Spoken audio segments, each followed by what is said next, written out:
This conference would be nothing if we didn't focus on the long term, the future, how to safeguard our precious planet for our children and for our grandchildren. That's why I am here, for my grandchildren's sake.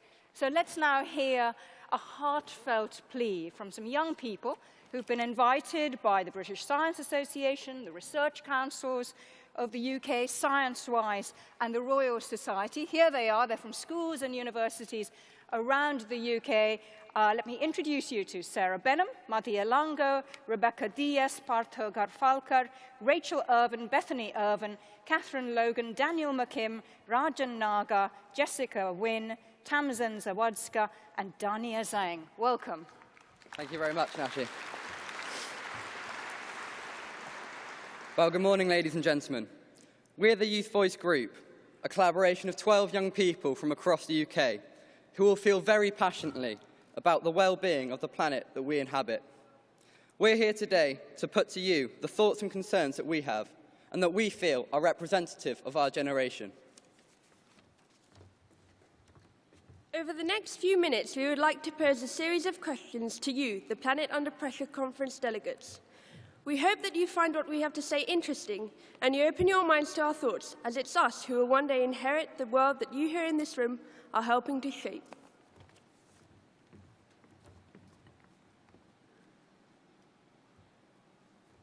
The first thing we would like to talk about to you is the environment. We only have one Earth, and it is fantastically unique, full of possibilities and natural wonders, many of which we are yet to discover. But it is also fragile, and this means there are no second chances. So how can we, as a global community, even contemplate exploiting our precious home when the damage we can do from this may be irreversible?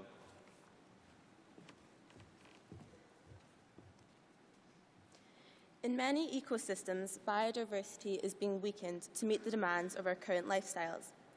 What we find really frustrating is that we are told there are ways in which we can enjoy the benefits of these ecosystems whilst protecting the sustainability of them at the same time. Yet we do not see these being implemented. So what laws can be implemented to protect and promote the diversity of our ecosystems?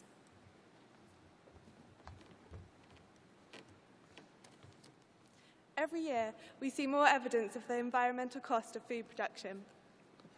Presently, agriculture contributes to over a third of global greenhouse gas emissions and is a major consumer of water resources. In addition, there is the annual loss of over 2,000 square miles of the Amazon rainforest, mostly to make way for crops. But with the successes of conservation projects, like the Tiger Corridor in Bhutan, will we find a solution which balances the conservation of biodiversity with feeding our growing population in the next 10 years? Pollution is another strain on our fragile environment. Whilst we realise there will always be some levels of pollution on Earth, we feel it is vitally important to actively encourage people to reduce their personal impacts as much as possible. We want you to consider what our priorities should be in the fight to reduce pollution and how we can encourage people to exercise individual accountability. There is also the impending shortage of water, which at present has more pressures on it than ever before. The United Nations has said that by 2025, more than 66% of the world's population won't have enough to drink. We want to find a way to know what can be done to find a way to find sustainable ways of sourcing and providing water. Ultimately, we recognise there is a real need for humans to find a way to live in harmony with the environment. But should we be looking for quick fixes or slower, more sustainable solutions?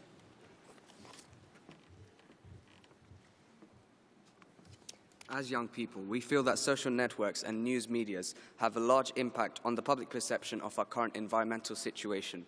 So, with frequent broadcasts about CO2 emissions and the latest global warming forecast, why are people still acting in environmentally harmful ways, reluctant to cut down on damaging consumer lifestyles? We believe the media should take more responsibility in the fight against environmental issues. By placing a greater emphasis on broadcasting news about local environmental developments, it would encourage people here to reduce the effects of their damaging lifestyles and become part of a community striving to help their environment.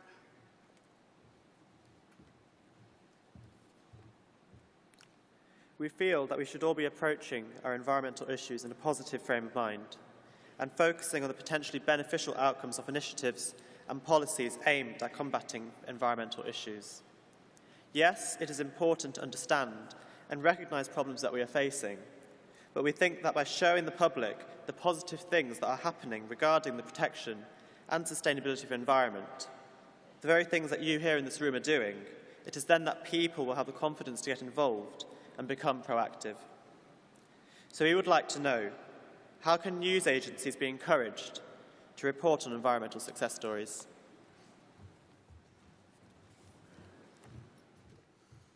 On an international scale, we also wonder how developed and developing countries will grow over the next 20 years to work towards the environmental targets and best practice that is needed while sustaining populations and economic growth. The UK will have a big part to play in this, and we want to ask you how developed nations can assist developing nations in achieving targets and creating sustainable infrastructure.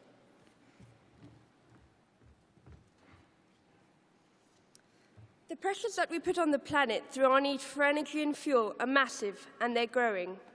Many new initiatives aimed at saving resources and reducing harmful emissions have turned out to be ineffective.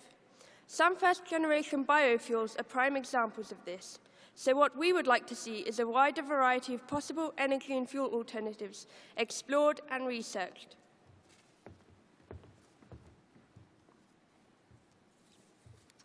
We also want to see a more public exchange of knowledge between the scientists and researchers and the industry. It's important for the public to know what research has been conducted and the results that it has produced. This should help people to make more informed choices about which sources of energy and fuel they use, and encourage firms to act in more environmentally friendly ways to meet their customers' demand. Another major issue is the public awareness of resource shortage. A great example of this is the helium shortage. Alarmingly, some sources are saying that we could run out of helium in just 40 years, and this could have a large and profound effect on our healthcare. So we would like to know, how can we ensure that our helium resources and others like it don't run out as soon as the forecasts predict? But as well as this, we want to be able to drive a car, take a holiday abroad, and use products made from natural resources.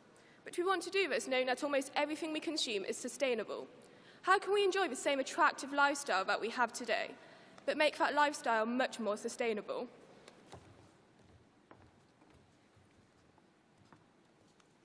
Thank you for listening to us. Behind us are the key points that we'd like this conference to answer by the end of your time here, and a few thoughts we'd like you to take away. Please come and see us at our stand in the foyer, where we have the results from an interesting survey we've carried out, and don't hesitate to ask us any questions you may have. Thank you, and have a good day.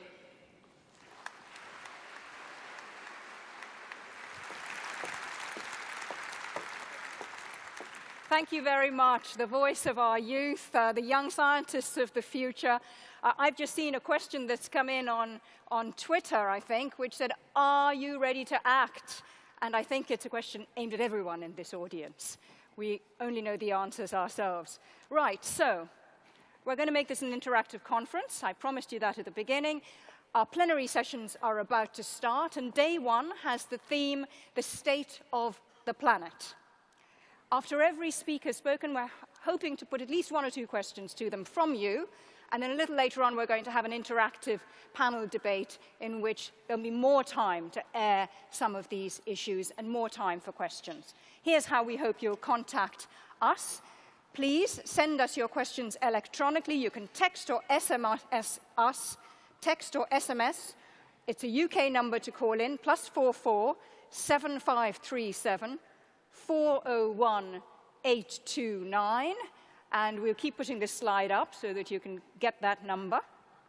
You can tweet in your questions. The hashtag is AskPlanet. That's just for sending in the questions. Hashtag AskPlanet. Or you can connect with us on the internet. Just type in the little box at the bottom of the web streaming page what your question is, and I will put it to our panelists.